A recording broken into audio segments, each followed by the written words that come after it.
دوستان عزیزم درود و مهر، امیدوارم حال دلتون عالی باشه. امروز قراره با هم یه غذای جنوبی درست کنیم، ولی نه با ماهی. این بار میخوام قلیه مرغ بپزیم، یه خورش خوش عطر و ساده که کلی هم طرفدار داره. ما نیاز به 3 عدد پیاز داریم که من به صورت نگینی کاملا ریز میکنم و 5 تکه مرغ با استفاده از ترکیب نمک، زردچوبه و فلفل قرمز کاملا مزه‌دار میکنم و به مدت نیم ساعت میذارم کنار تا مزه ها کاملا به خورد مرغ بره. 6 حبه سیر رو با استفاده از دنده ریز کاملا رنده میکنم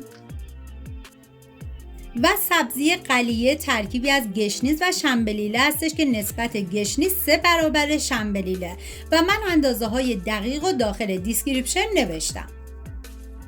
نصف بسته تمر هندی رو داخل یه ظرف میذارم و بعد آب جوش بهش اضافه میکنم، یه هم میزنم و به مدت نیم ساعت میذارم کنار و بعد از اون از صافی ردش میکنم.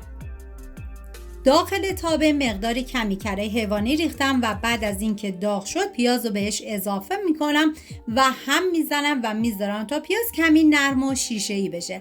همین اولی ویدیو هم میگم دم جنوبیای عزیزمون گرم با این غذاهای تند و تیز و فوق العاده خوشمزه شون. و حالا پیازا رو کمی جابجا میکنم و بعد از اون تیکه های مرغ رو بهش اضافه میکنم و زمان میدم تا مرغ ها کاملا سرخ بشه.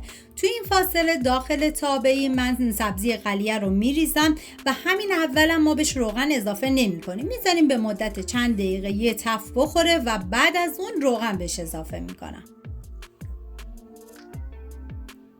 و حالا نوبت اضافه کردن ادویه هستش که شامل نمک، زردچوبه، پودر گشنیز و فلفل قرمز هم میزنم و میذارم ادویه ها تف بخورن و عطر ادویه ها آزاد بشه. ببینید خودتون میدونین غذای جنوبی تند و تیزه و میزان فلفل قرمز کاملا بسته به ذائقه خودتون میتونین کم و زیاد کنید و پودر تخم گشنیزم تو رسیپی اصلیش نبود، پس قابل حذفه. و حالا سیری که رنده کرده بودم و بهش اضافه میکنم و هم میزنم و میذارم تا سیرم یه تفت خیلی مختصری بخوره. واقعا اگر از روش‌های تکراری پخت مرغ خسته شدین، این بهترین روشیه که میتونین درست کنین و همه عاشقش میشن. و حالا یک قاشق غذاخوری رو بهش اضافه میکنم و میذارم یه تف بخوره و بعد از اون با مرغ‌ها کاملا هم میذارم تا مخلوط بشه.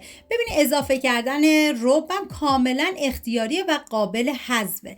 و حالا مقداری آب بهش اضافه میکنم و زمان میدم تا مرغ‌ها کمی بپزه. حالا میریم سراغ سبزی قلیه که من یه هم میزنم و بعد از اون مقداری روغن کنجد بهش اضافه میکنم و میذارم به مدت 1-2 دقیقه دیگه تف بخوره.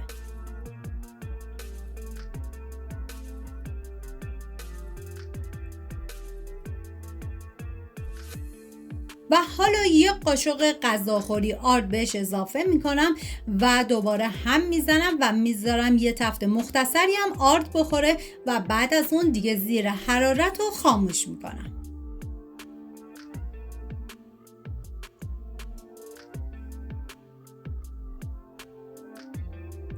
و حالا میریم سراغ مرغ که تقریبا پخته شده و من سبزی قلیه رو بهش اضافه میکنم و میذارم به مدت 1 ساعت 10 دقیقه دیگه این سبزی قلیه با مرغ بپزه. حالا کمی هم میزنم و بعد از اون دیگه بهش زمان میدم. و بعد از اینکه سبزی قلیه رو اضافه کردید، نیم ساعت بعد تمر هندی که صاف کرده بودیم و بهش اضافه میکنم و میذارم دیگه تا کاملا بپزه و جا بیفته.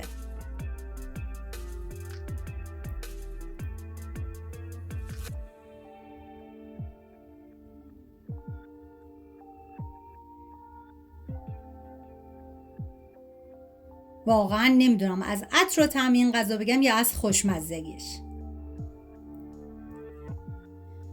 این هم از خورشت قلیه مرغ ما یه خورشت قدیمی با طعمی که قصه داره. اگه این سفر خوش‌طعم رو دوست داشتین لایک و کامنت یادتون نره که با هم سفرهای خوشمزه تری هم در راهه و ببینیم میزان و غلظت قلیه مرغ باید به این صورت باشه. سپاس از همراهی همیشگیتون. تا ویدیوی بعدی مواظب خودتون و خوبی‌هاتون باشید.